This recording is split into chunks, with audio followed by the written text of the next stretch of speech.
Bonjour everyone, Pantoufleee here today for a new video in which we're going to talk about a tank that Wargaming doesn't seem to be able to either make it balanced or broken, because today we talk about the T-69. The T-69 is that American medium tank that leads to the T-57 Heavy, and compared to other tanks of the same tier, and it's available for the whole class and the whole tech tree, let's say they are underperforming.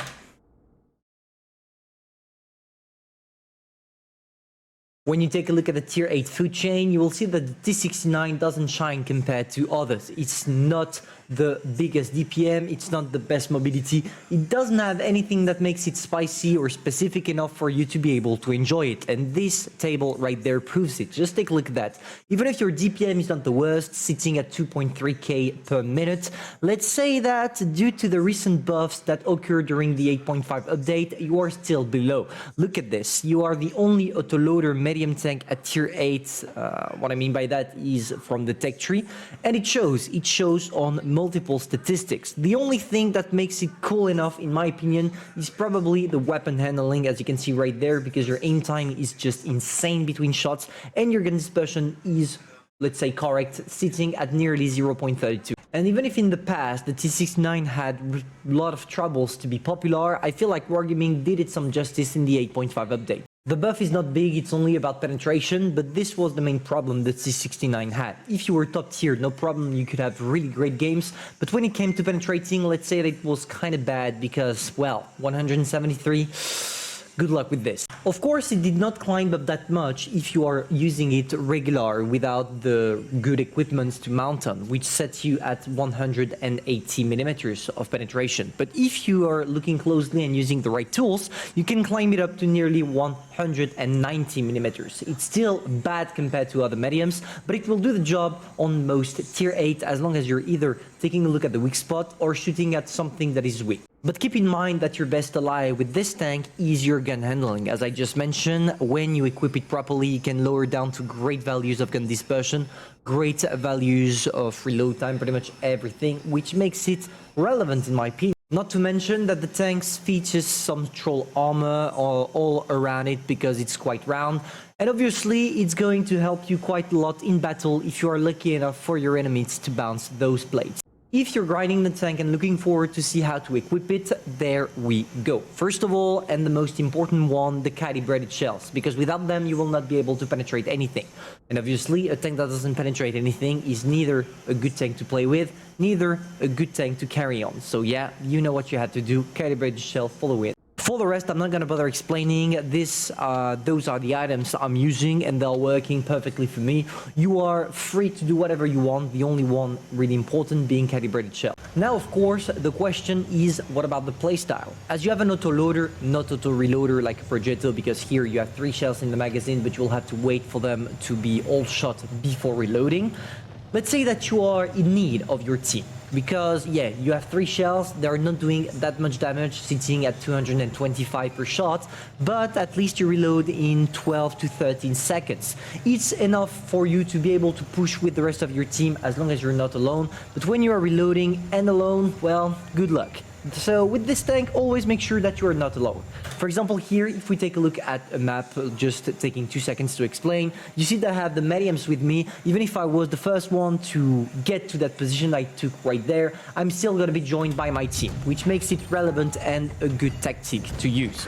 So there you go, we're stinking shots, and as I just mentioned about the armor profile, you are extremely rounded, which makes it easy for you to bounce if you are using or artificially angling your tank even more. You have 10 degrees of gun depression with it, which makes it versatile. So try to use them. Here, for example, I was not forced to go uphill right there. I could have gone on the regular terrain right there and tried to sneak some shots on the Tiger. But why I decided to go there and angle just a little bit over the top using the hill? Simply because by doing this, I artificially angle even more my turret, which makes it easier for me to bounce shells.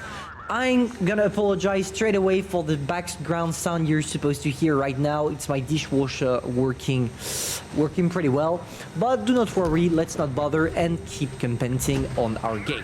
The Tiger decided to push recklessly, so it was not that hard for us to get him, as I still have 2 shells remaining and I don't want to reload for a whole 12 seconds. I'm going in. And now I can play aggressively. Why? Because I don't I'm not the target, the main target of my opponents. As you can see, the Chimera and the Progetto decided to go straight on the Pershing. And even if it's sad for the Pershing that it's probably gonna die within 2 or 3 seconds by now, at least we have the possibility of escaping full life, dealing damage. So we have 1.6k at that point, and now all we have to do is dealing with the rest of the enemies. And here you're gonna take a look when the Lover and the RHM are gonna try to circle that Emil, how good our accuracy is. Just take a look at the aim time, which is really great for an American tank. Our shells are going exactly where we are aiming, and on top of that, they are going in completely aimed. Of course, it allows you to get nearly 100% accuracy, and it's always something nice enough to be noticeable on this tank. Of course, for the rest of the statistics, do not expect this thing to be broken, because it's definitely not the case. It's the kind of tank that once you master the playstyle, you will not find it relevant, but you will still be able to have fun from time to time. But it's definitely not a tank you will keep in your garage. It's only for the grind, and as soon as the grind is over, well, see ya. The grind, not the grind, the grind, the grind, or the grind. I don't know. I don't remember how we say that word. I will check after the review. I'm sorry, guys. I apologize. And for the rest, keep in mind that your best ally when you're alone and pushing alone, like it's my case right now, it's the all down. So what I do here is I sneak one on the AV, I go back to a safe position, and now I'm reloading. Of course, here I'm exposed, and I would be in danger if we were not in the end of the game, because the AV would have been able to sneak 1, 2, 3, 4 shells on me. But as we are in the last minutes of the battle and we're full life and all we have to deal with is an SU, I'm not gonna bother. So there we go, the SU is hiding, but it can't do anything against us. And our bursting abilities being up to 660 alpha damage per burst, there we go, we kill the SU, securing our second or third kill. I think it's the second one maybe. And boom, we get what we deserve, aka first class, and quite a lot of credits. God bless 8.5 for this. Literally, Wargaming did an amazing job. And this is what you're supposed to do with the T69. Nothing else, nothing more. Now, I would like to take a look with you at what happens when you push alone. So here, let's take just a quick time right there, a quick minute to see how it goes. All my teammates are with me, so I'm pretty confident, and this is why you see that I'm rushing through, because I'm trying to get to the middle or even to that bridge right there to be able to hold down from here to the enemies right there. And my teammates are following. So what I decided to do is pushing through. So there we go. As you can see, it seems to work. There is the T44 on that side as well, but it's not necessarily a problem. There is the RHM, and as he wants to shoot me, I'm hiding as fast as I can. And there we go. I see the T44, and what I did not see shooting at the T44 is that someone went with me. Unfortunately, well, it's not gonna end well for us, because even if we manage to bounce from time to time some shots from the P44 Pantera, is it possible for that thing to stop? Ah, yeah, that's better. You see that, well, we are gonna get completely crushed, because yes, as long as you have shots to shoot, it's not a problem, but as soon as you are reloading, well, RHM plus Pantera is completely over, and I'm gonna get completely annihilated. But still, as I have a really fast reload time, I will be able to sneak some shots on the RHM as well. And boom, we got completely wrecked, even if our teammates arrived too late. And this is exactly the kind of things that makes me think that the T69 is not an independent tank. You are vulnerable to the will of your team. If they don't follow you, if you don't follow them, that's better to say it like that.